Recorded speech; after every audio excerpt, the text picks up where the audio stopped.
Olá pessoal, na aula de português nós iremos aprender hoje o assunto estrutura e formação de palavras.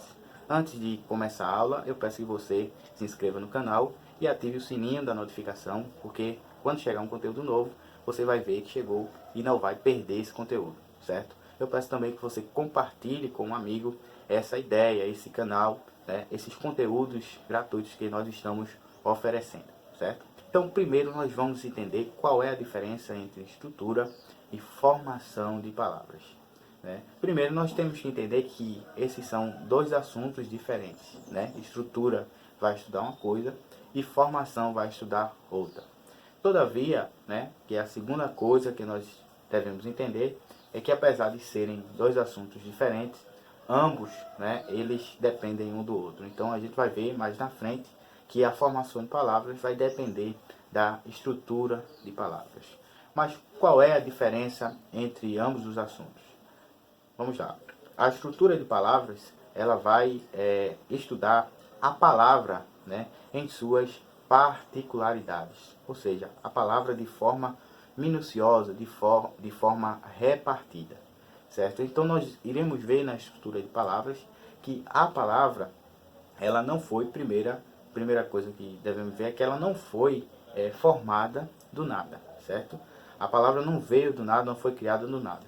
A palavra teve a sua origem, a sua formação. E essa formação teve um porquê, teve um motivo para que se chegasse àquela existência daquela palavra. A estrutura de palavras estuda alguns elementos chamados elementos mórficos, né? O que são os elementos mórficos?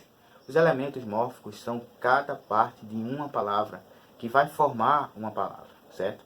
Então, nós temos basicamente como elementos mórficos, nós temos primeiro a raiz ou radical da palavra, certo?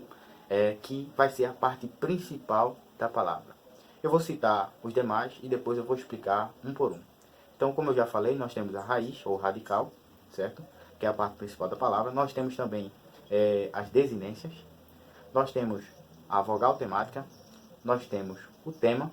E nós temos os afixos, certo? Então, vamos ver o que é cada um, certo? Então, a raiz ou o radical da palavra, como eu já falei, é a parte principal da palavra, ou é a base da palavra. Então, veja bem, uma das formas para você estudar esse assunto é enxergar a palavra, né, como se fosse um prédio, né? Então, um prédio ele possui uma estrutura para que ele possa, né, existir. Então, ele primeiro começa com a base, depois vem as colunas, depois vem as paredes e por último o teto.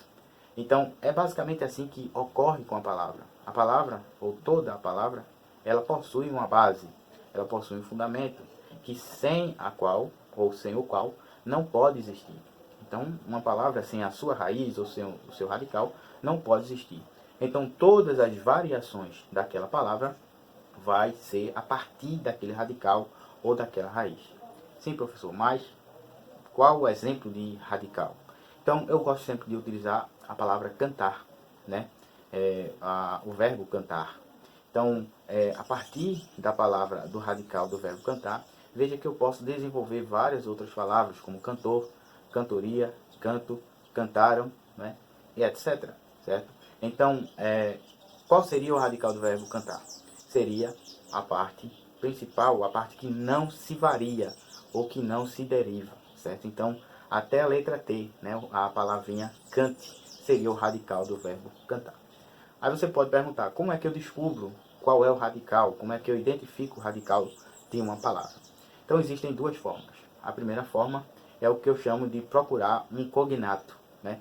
Cognato significa um familiar, né? Então, nesse caso, é procurar um termo familiar, ou seja, uma palavra, seja outra palavra, mas que seja da mesma família daquela palavra, daquele radical.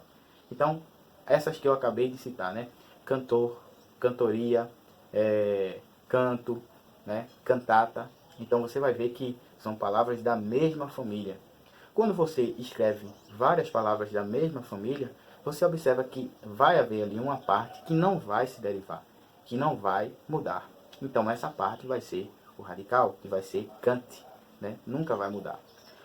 Já a segunda forma, né, é tentar conjugar aquela palavra, aquele verbo, né, na primeira, segunda e terceira pessoa do singular e do plural. Então, quando eu coloco assim, eu canto, tu canta, ele ou ela canta, nós cantamos, vós cantais, eles ou elas cantam. Então, veja que muda a terminação, que é as partículas finais das palavras, mas até a letra T, aquela palavra não muda, no caso da palavra cantar. Então, se não muda, vai ser o radical da palavra, vai ser a parte principal da palavra. Então, outra situação que nós vemos também é a questão da vogal temática. A vogal temática, gente, é a vogal que vai formar o que se chama na língua portuguesa, na gramática, de tema, certo? Então, quando eu uno, por exemplo, usando o exemplo do verbo cantar novamente, quando eu uso o a, né, e adiciono ao radical cante, fica canta.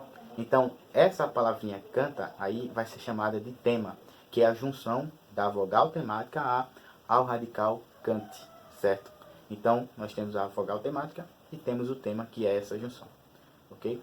Agora nós vamos para outra parte, né, outro elemento mórfico da palavra, que são as desinências, né?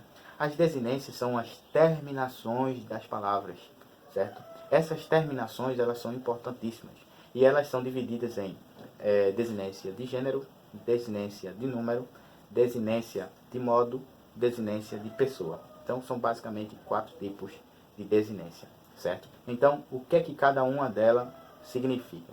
A desinência, ela vai determinar o tipo da palavra, né?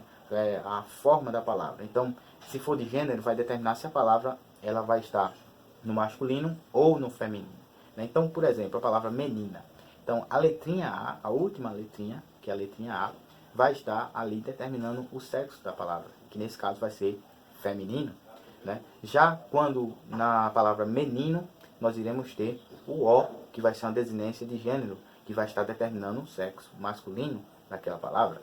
Lembrando que há palavras que não variam, né, nessa questão de sexo, então não vai ter nenhuma desinência ali de gênero no final, certo? Como, por exemplo, a palavra testemunha.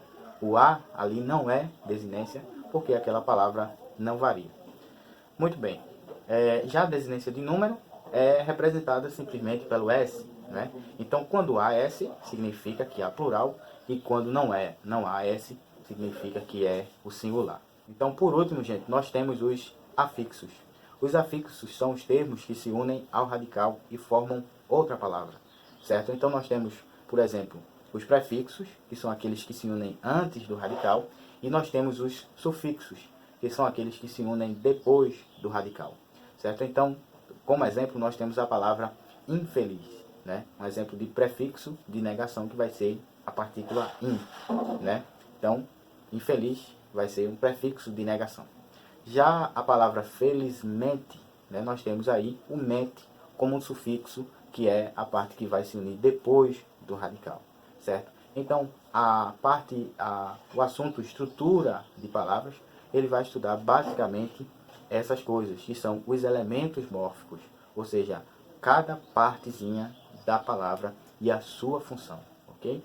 Então, nós iremos continuar a parte de formação na próxima aula.